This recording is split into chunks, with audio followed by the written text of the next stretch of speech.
Hey gang, Dave here, and in this episode of Confessions of an Online Psychic, I answer a viewer's question, and then I go over some of the more popular myths regarding psychic readings. Next up on Confessions of an Online Psychic.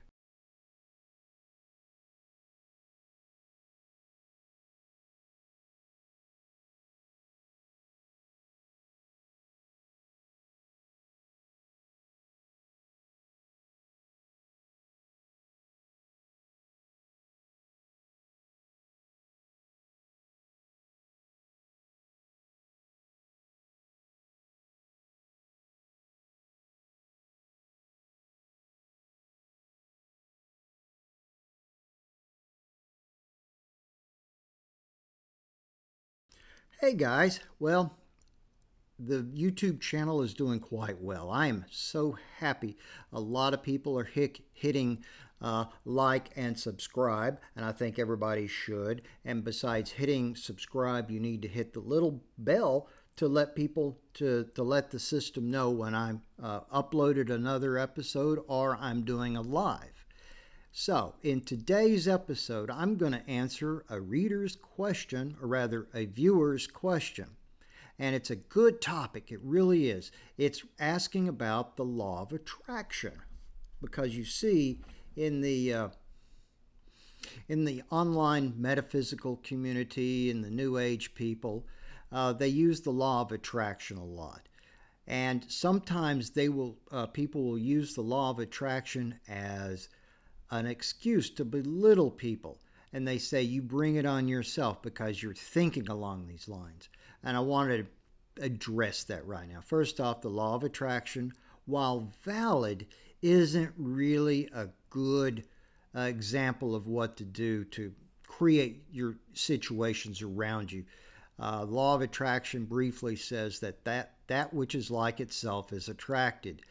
I look at the law of attraction as the way I operate when I write something. I'll be thinking about the topic I'm going to write about, and then as I think about it, more thoughts about the topic appear in my head. Another way the law of attraction works is, let's say you're a skeptic. Let's say you do not believe in psychic abilities, you don't believe in UFOs, you don't believe in ghosts. And no matter what you see, you're still going to believe that because your expectations will color what information comes to you. This is also explained in some of the phenomena that we encounter with quantum physics.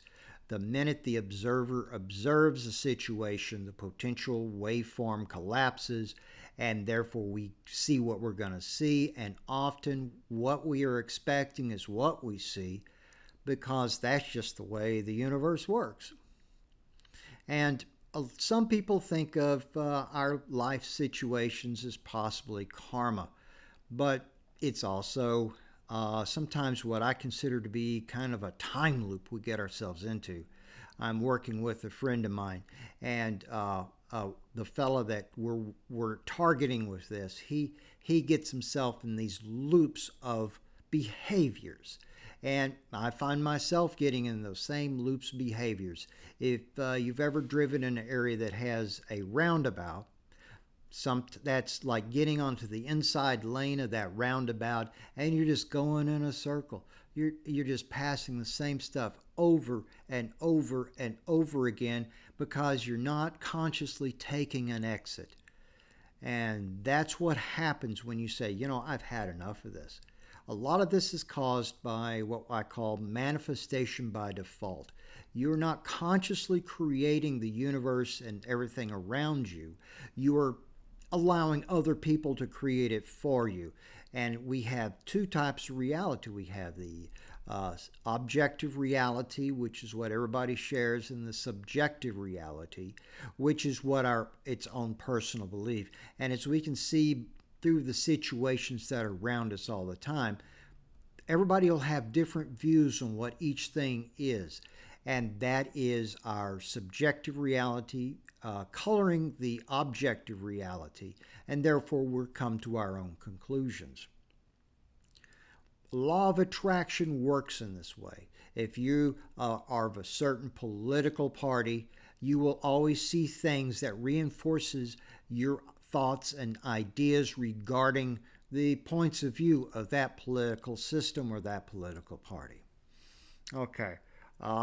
There was another comment at the same time which talked about what do I see about the ongoing riots around the, actually riots that are might cause a second wave, and I don't think we're finished with the first wave. But I'll be looking at that in a rare live, which probably by the time I'm putting this one online, it has probably already aired. Okay, so take a deep breath, Dave, and let's talk about the myths a lot of people have regarding those who have psychic abilities.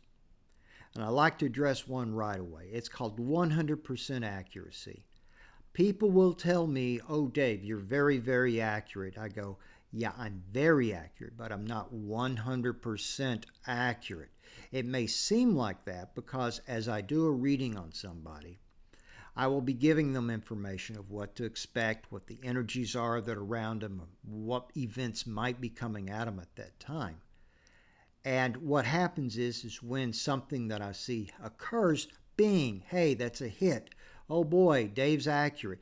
But what you don't remember is some of the silly stuff that I say which doesn't happen or that I missed. Which brings up the next thing. As a psychic, we really cannot read somebody without asking questions. Now, I don't need to ask your birth date. I don't need to know when you were born. I don't need to know your star sign or anything like that.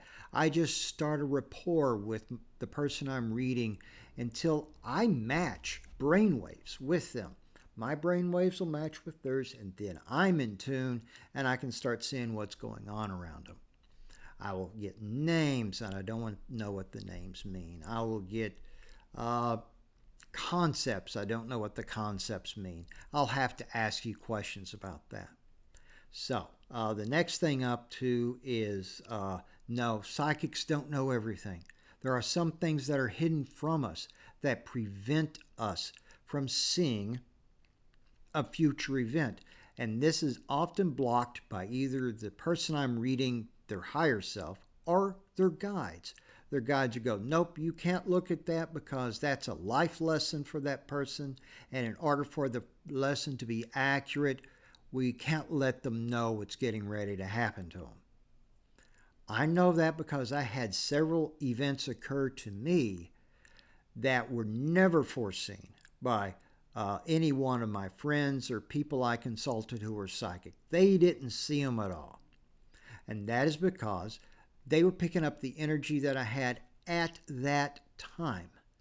And they did, and it was probably held from them. I've yet to figure out what one of the life events, why that was done to me or not, I don't know. But it was a complete surprise to all of us involved.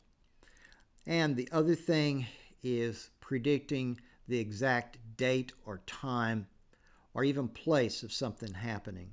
Let's say I see something. Let's say I'm in a session and I will see an event occurring. Well, I will freeze that event in my head and then I will zoom back, so to speak. I'll try to take a higher angle of view on it. And then that will let me know, okay, I'll look around, see if I can get some hints. Sometimes I can't. I can see, oh, it's snowing. So this event has to occur during winter, unless something really horrible has happened to our climate. So it occurs during winter.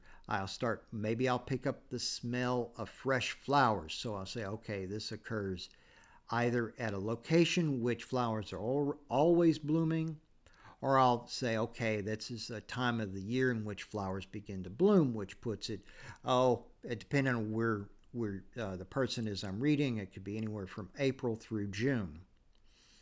Another thing I can do is I can look around to see maybe what people are wearing. Look around to see if I can't see a date or a time on, say, a clock display somewhere nearby. But for the most part, when I ask a guide, when is XYZ going to happen, they won't tell me. The reason why they won't tell me is because, you see, in the dimensions in which the spirit world exists, our spirit guides exist, time does not exist. Time only exists in our plane of reality. It is a construct by the human mind to do time. If you study history, you'll see that there's been multiple calendar systems to mark time. The only thing we can do is how many sunsets are there? Or what phase of the moon are we in? What angle of the sun is it that'll give us an idea whether it's winter, spring, summer, or fall? Okay, so I think that covers everything. The myths, if there are other myths that you think about, I can address in a future episode. Please comment below and I will take a look at them and I will consider putting them in another video.